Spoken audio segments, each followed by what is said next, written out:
Hey everyone, how's it going? It's been a couple of days. I think this is what day 64 since my diagnosis. Um, it's been a little weird. I know the last post I, talked about our setback with the oncologist, and basically we're not getting anywhere right now, mainly because there are physicians and surgeons not available when we need them to be available, and it's frustrating. But I did start treatment, and I'm not gonna lie, it's not as bad as I thought it was gonna be, but it also has affected me in not a great way. It's kind of put me on my butt, which I kind of expected, but maybe not to the extent that it could have been. But still, it's affected me nonetheless, and it's not fun. Um, Definitely don't feel good. But that's kind of the way this goes. So I had a great appointment this morning with one of my care physicians, and we went through a lot of kind of the go forward stuff that I have to look forward to, how to kind of counteract some of this. I The day, so when I'm going in for treatment, I have to have a special blood panel done, and that is basically my baseline for all the cancer tests, blood tests that I have. And there's one really major one. It's the chlorogranin A test, I think, if I'm saying that right. And that test measures your tumor level in your body. And so the higher it is, obviously you have a tumor. And I want to say that the average is less, greater than or less than 100 milliliters. So my first test that I had, which was done 8 weeks ago, was almost 1900, which my doctor said it was high, but it wasn't definitely the highest that he has seen. But once you're identified, and they're work hard to get that number down, obviously. But 8 weeks later, I have to have that test again because I have to have it done before I get treated, so they can see progress. Well, before I've even started treating, my test was almost half as much it was as it was before in 8 weeks. So I don't necessarily know what to make of that. Um, it went down to under 1,200, which I think is a really good thing. I've emailed my doctor about it because I get those tests, and we haven't had an opportunity to discuss that yet. So I see it as a good thing. I'm going to take it as a good thing. I'm going to say it is a huge step in the right direction. I talked to my care physician today about it, and they have to be careful what to say and not to say. They don't want to overstep on my head oncologist, so they defer everything to him. So, and I don't see him again until the 3rd of November, and I'll have two treatments, two treatments by then. So,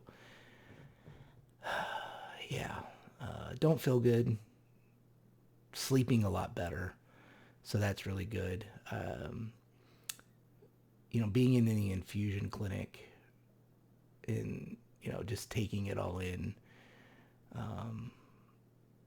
really reinforced why I'm doing this, because I saw people in there that were with friends. I saw people in there that were with family, spouses, significant others. I saw people that were by themselves. And it And they were by themselves for varying reasons. So, I don't want to jump to too many conclusions. But nonetheless, there were people there that were by themselves because they were there by themselves.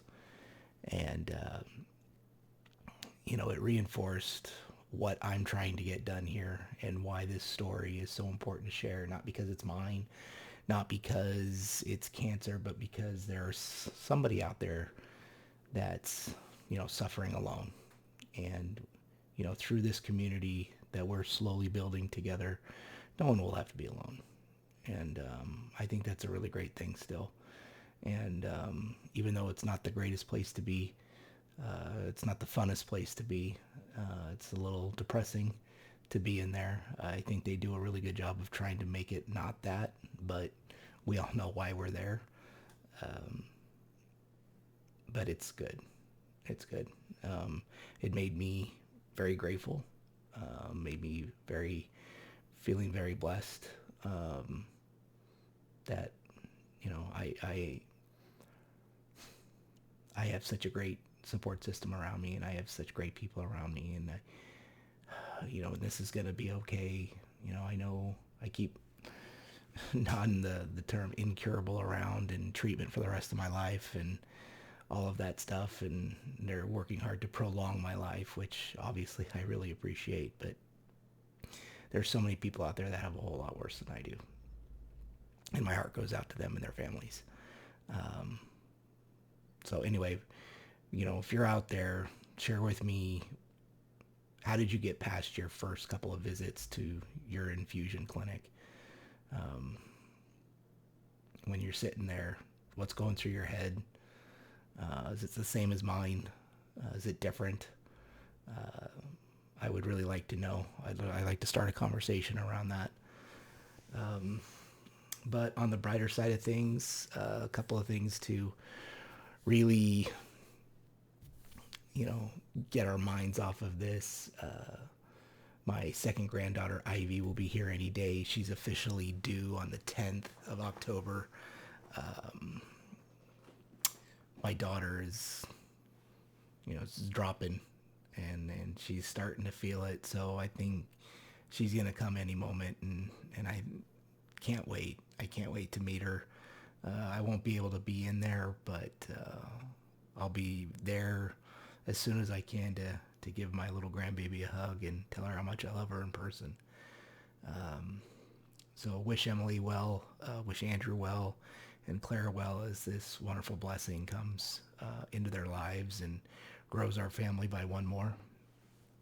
And then something that will dominate in a great way our household for at least the year until we get her going. But my daughter Ashley was accepted as a junior transfer to the University of Alabama.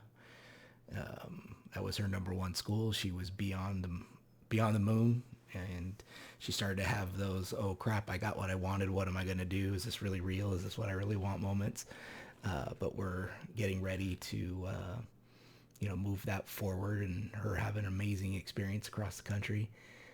We're gonna miss her a ton, but this is gonna do so much for her and for her life, and she's gonna go be the bright shining star that we've always known that she is. And we can't be any more proud of her, and I'd be busting if I was any more proud of this accomplishment for her and what this means for her. And yes, I know it's I'm paying for it, but Sandra and I are paying for it, but it's worth it. She's worth it, and we're real excited to go and start this new chapter in her life with her and get her going. So, if anybody out there has been to that area in Tuscaloosa, Alabama, or lives close to there and can give us any recommendations on some do's and don'ts and where to and where nots, we would definitely appreciate that. But yeah. So I have a couple appointments this week, and I'll keep you updated as much as I can. I was real sorry I didn't get to you sooner. This has really knocked me on my butt, and I got to get used to it. I got to get my body trained for this. So it's a thing. So Anyway, I hope you're all doing really well. I love you all. I'm really grateful for all of you. I still am blown away with the amount of well wishes that I've received and continue to receive. Um, Sandra's cousin, Jim and Matt, Jim and and Matt sent me a card, and it was the best thing ever. So I'm gonna probably frame that and hang it somewhere. So guys, I very very grateful for you, and thank you for thinking of me. So anyway, with that, hope you have a great day. Hope this finds you well, and I will see you soon. Bye.